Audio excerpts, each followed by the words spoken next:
the looks at a faded photograph from a long time ago. Many times through the day, she wonders when he'll be coming home. And she remembers the two that came in uniform, told her son was missing. She feared he might be gone. As a tear rolls down her face, she then recalls her son saying, all gave some gave all. She could step on a booby trap. We had more guys killed by accidents. We had guys killed by their own guys. You know, it's war's not a pretty sight. You know, you watch it on TV, it's very nice, but when you're up close and impersonal, it's a whole different ballgame. We got guys that got electrocuted. We got guys that got shot by some of our own guys because they didn't know they were. First of all, the guy shouldn't have been there, and then next thing you know, and then you go out there and there's poor Charlie gone. You know, but there's a lot of stuff that happened. We had lieutenants that called in artillery strikes and mortar strikes on our own men, which happened to me and my buddies. We were out on a road clearing operation. We went to the right side of the road. The other guy went to the left. He had just got there. He called in on a mortar strike and he wiped out the whole squad. So, and I'm going, we were there too, and I'm saying, what's he talking about? I don't hear anything, you know. But June of '69, Ashaw Valley, which was a, you can look in any computer, and it was heavily communist controlled by the Viet Cong and the NVA. It was literally a valley where a lot of supplies went through. So we were there to disrupt that. And June of '69, we got completely surrounded and didn't know it. And as nighttime went along, the Viet Cong and the NVA prefer to fight at night. They don't like to fight during the day. They like to come at you at night, and that's what happened. We had our perimeter set up, and we had, they call them claymores, and which goes all around the perimeter. It blows out these silver balls, which is controlled by a guy in a bunker. And one guy noticed, he thought he saw the sandbag move. So he calls back to the commander, and they put up a flare. Flare goes up, the fast sandbag actually had been moved over another few feet. So they knew something was up. So what they did was they alerted everybody on the fire base. The fire base was called Currahee. And what they did was artillery and the mortars all shot flares up. When they went up, they were already through the wire. They had cut the wire. They were very good. They cut through the concertina, and they were called sappers. Behind them were the NVA and the VC that were armed. The sappers, all they do is they wear a pair of underwear. No shoes, no hats, no shirts, no nothing.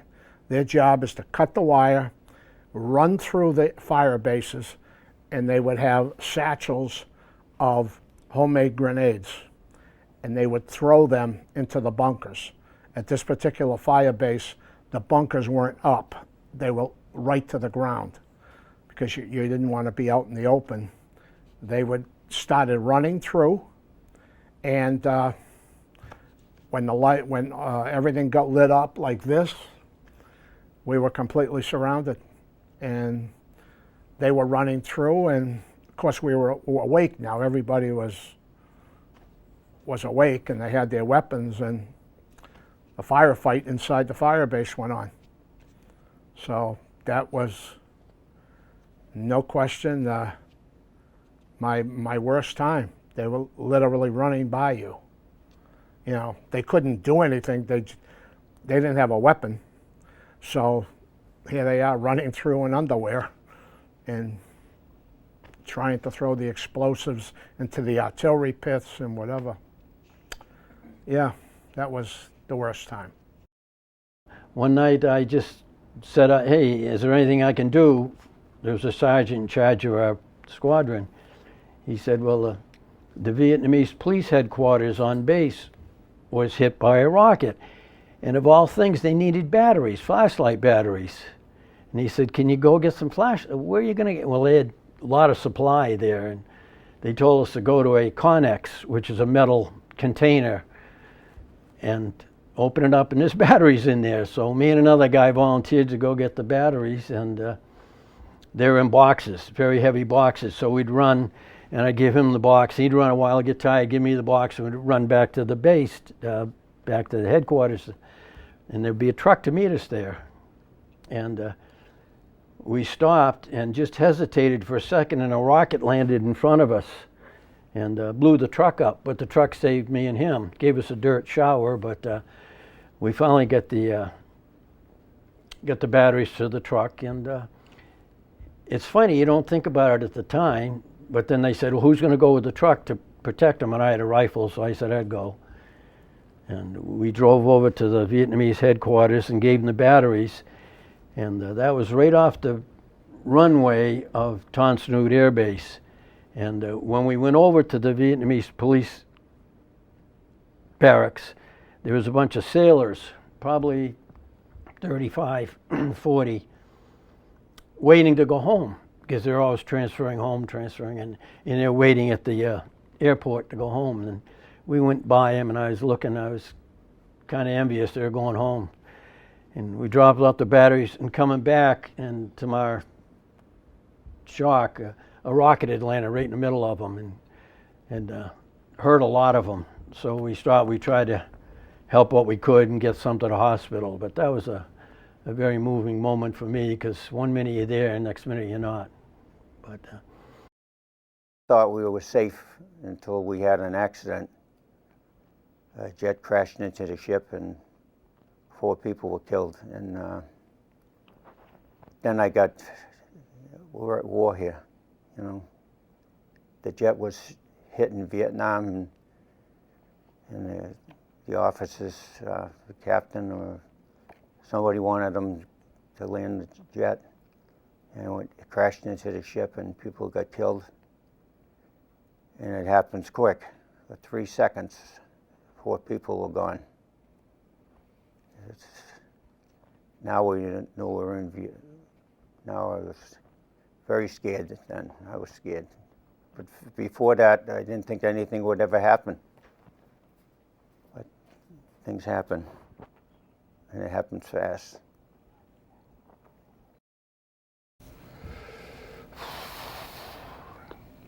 Going into an area where we didn't have a lot of good reconnaissance, a lot of good intel of what we were getting into.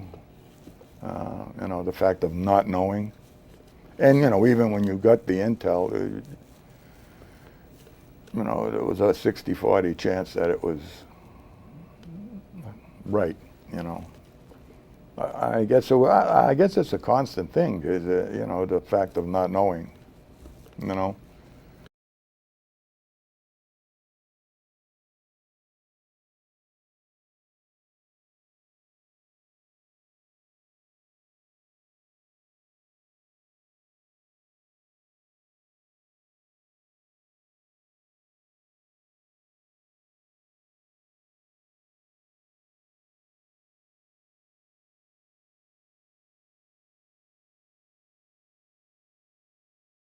Okay, after we left Vietnam and everything was trying to be straightened out, and with all the refugees, we went back into Subic Bay, and we were heading down to Singapore and then Australia.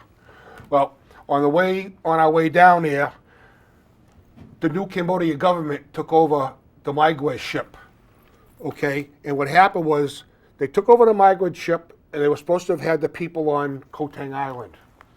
Well, it was all kind of messed up in the beginning. They weren't sure who was going to get onto the ship and find out what's going on. What happened was they ended up getting a hold of the Marines. I'm not sure if they were from where they were from, and they come over there with the Jolly Green Giants, and they were dropping them off. Well, as they were coming over there, they were getting annihilated. They were getting wiped right out. They were getting shot right out of the skies. Of course, our planes went up and they bombed the PT boats that were coming in after the Maiguez, and we bombed in Cambodia too. This is something that nobody knows about.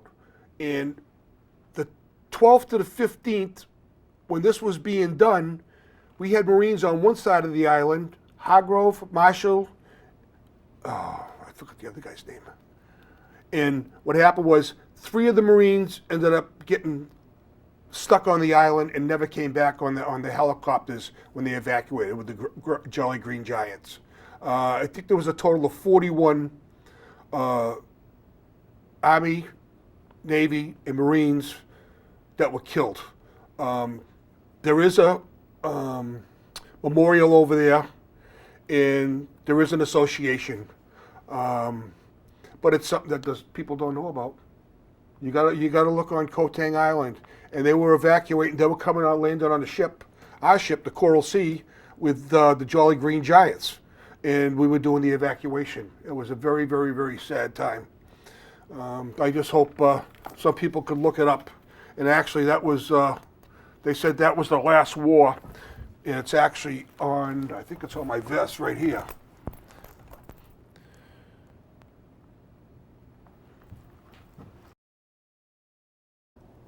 Well, one of the battles I was in,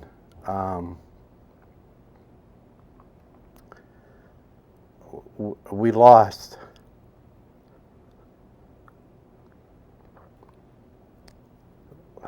We lost four men, and 8 got wounded. And that was a firefight that we got in on April 10th. 1969, and that was like my first really bad day. I mean, I had some other ones, where we made, a contact, with the enemy, but that one was one of the worst days. So. If you, on my jacket, I wear the names of the four men that got killed that day.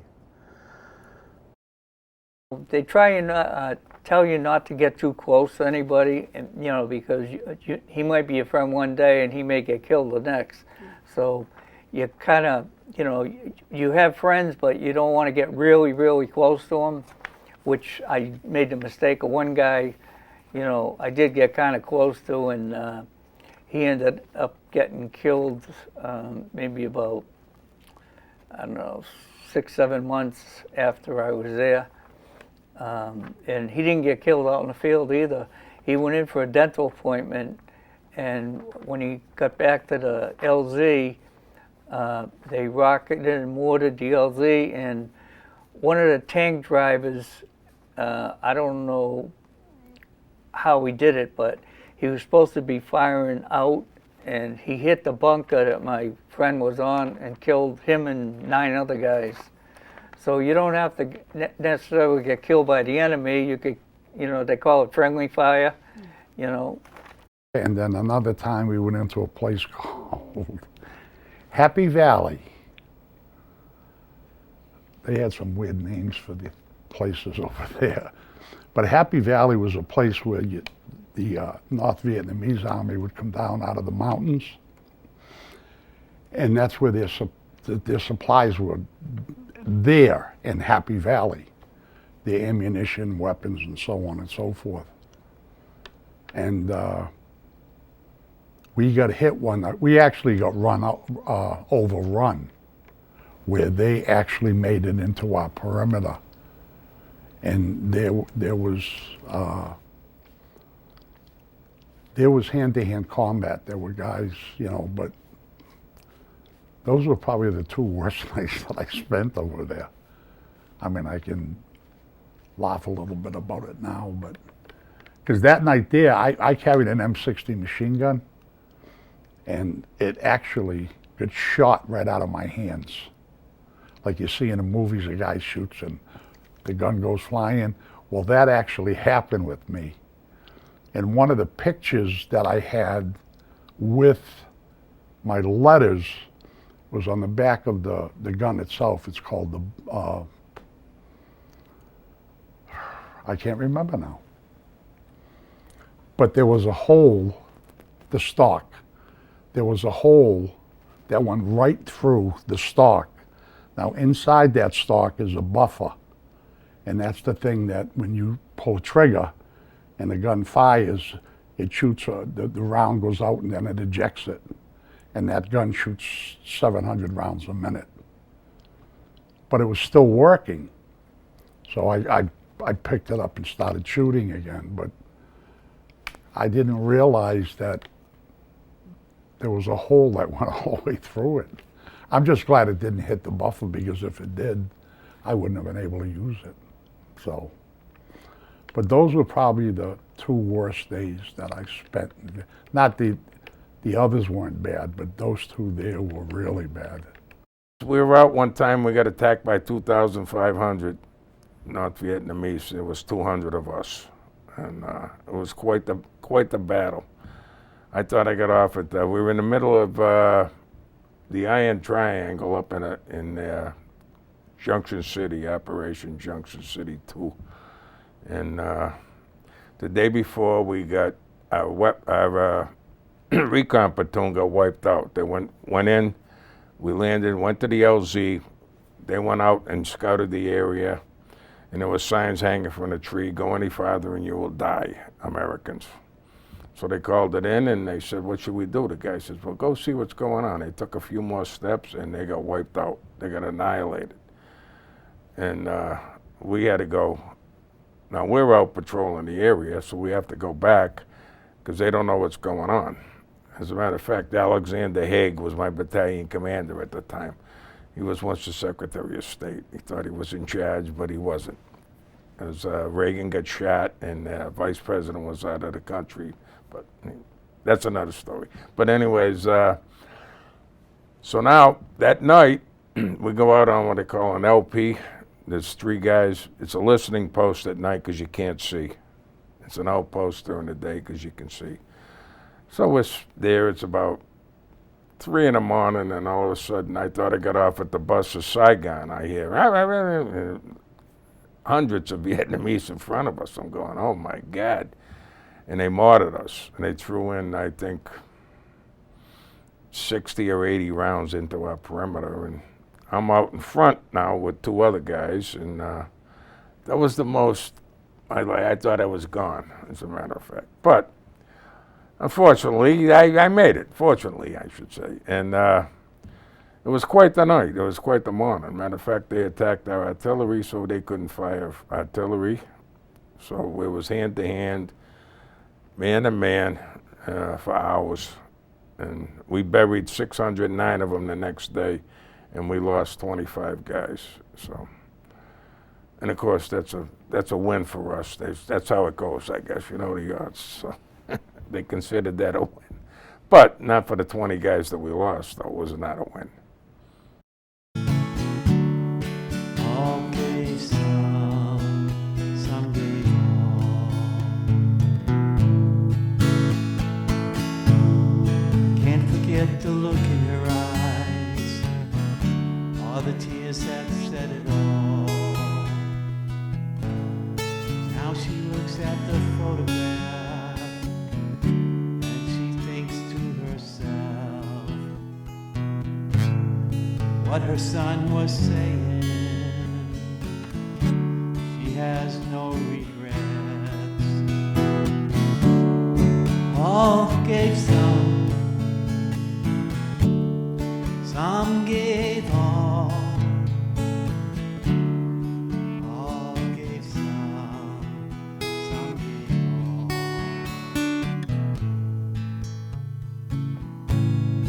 so at peace within herself.